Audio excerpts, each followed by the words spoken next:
kita lanjutkan perbincangan. Jadi Mbak Diska, kalau kata Mas Hensar 8 bulan nggak cukup untuk kemudian berbuat sesuatu yang bisa menyelesaikan masalah-masalah terkait agraria di tanah air ini. Apakah ini kemudian hanya sekedar bagi-bagi aja, hadiah aja? Karena para ketum lainnya yang mengusung Pak Prabowo sudah jadi menteri semuanya. Mas Ahaye aja yang belum. Tentu kalau kami melihatnya bahwa 8 bulan itu adalah waktu yang cukup lama untuk menyelesaikan banyak masalah yang sangat urgent dalam masalah agraria ini.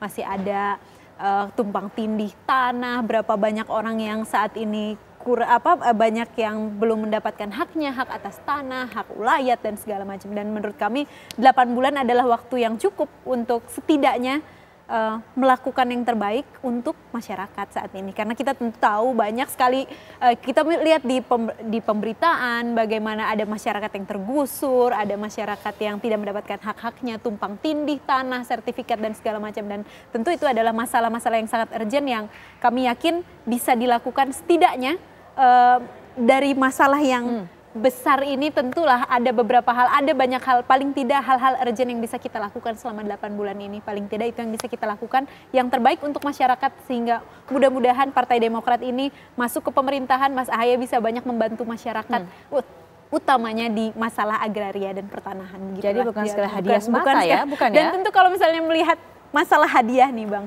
karena kalau kita melihat sekarang tentu ini bukan sesuatu hal yang seolah-olah hitam dan putih, apalagi kalau melihat bahwa karena misalnya ada suara-suara sumbang yang bilang bahwa karena ini adalah Partai Demokrat bagian dari koalisi kemudian di tahun 2024, tapi kan kita juga melihat bahwa saat ini di partai koalisi pemerintahan sendiri masih banyak partai-partai politik lain yang berbeda jalan. Kemudian pada pemilu 2024 misalnya ada PDIP, ada Nasdem, ada PKB dan masih banyak lagi partai lainnya, tapi tentu masih ada dalam pemerintahan. Tentu ini adalah, menurut saya ini adalah bentuk bahwa bangsa ini tuh terlalu besar untuk dikeroyok sendiri, memang harus dibuat bersama-sama.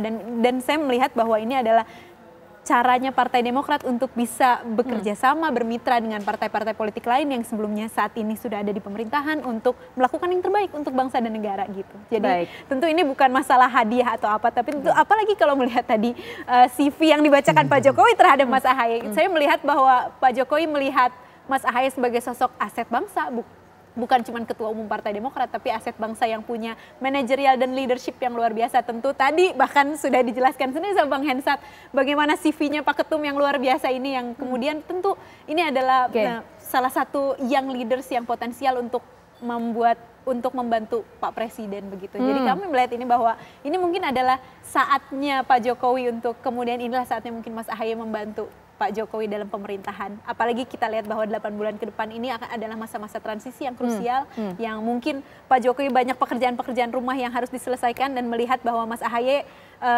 adalah sosok yang potensial untuk melakukan akselerasi utamanya di bidang pertahanan dan agraria. Apa yang bisa dilakukan, apa yang bisa dibantu oleh Mas Ahaye dalam pemerintahan kali ini ketika masuk dalam kabinet? Kami bawa Anda juga untuk bisa melihat CV ataupun juga perjalanan karir dari Mas Ahaye berikut ini. Nah, Anda juga bisa saksikan.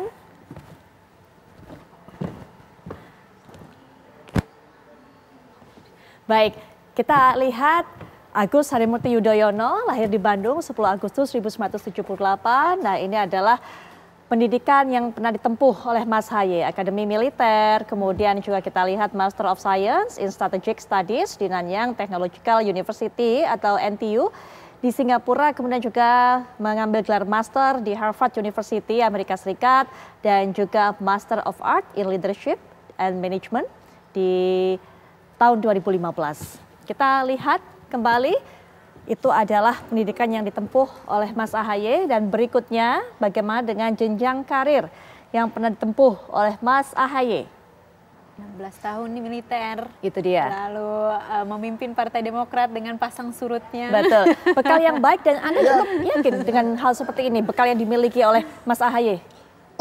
Kalau Ahaye more than enough untuk bisa menjadi menteri kan. Kalau tadi terkait dengan 8 bulan, ya ada yang bisa dilakukan oleh Mas Ahaye, yaitu melanjutkan programnya Pak Hadi. Dan memang harus dilanjutkan kan. Jadi betul juga tadi Mas Ahaye kan bilang, saya lapor ke Pak Prabowo, habis itu saya ketemu dengan Pak Hadi, karena Pak Hadi ini luar biasa. Ya yang paling mungkin untuk melakukan atau melanjutkan tugas-tugas Pak Hadi di ATR BPN ini menurut saya menjadi hal yang utama yang harus dilakukan oleh Mas AHY.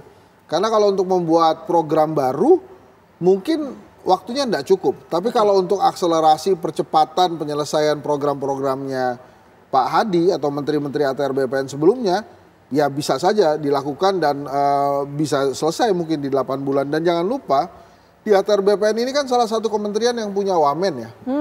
Nah ini mungkin wamennya harus mau bekerja sama dengan Mas AHY ya. Jadi jangan kemudian mentang-mentang dilantik sama-sama dilantik oleh presiden maunya jalan sendiri-sendiri gitu. Jadi kan kasihan Pak Jokowinya juga.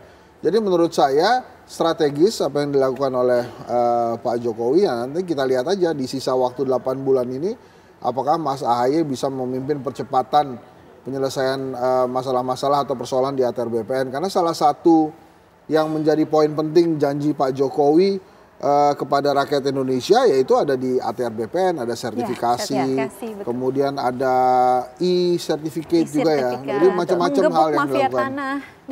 Ya, menggebuk mafia tanah itu oke tuh kita bisa ya. Kita coba mudah-mudahan. Kita nonton yang terbaik. Gitu. Oke, sederet tugas menumpuk ini menanti Mas AHY, nanti juga Prof Sueb akan bisa berikan pandangan mengenai hal ini, tapi setelah jeda kami akan lanjutkan kembali perbincangan saat lagi.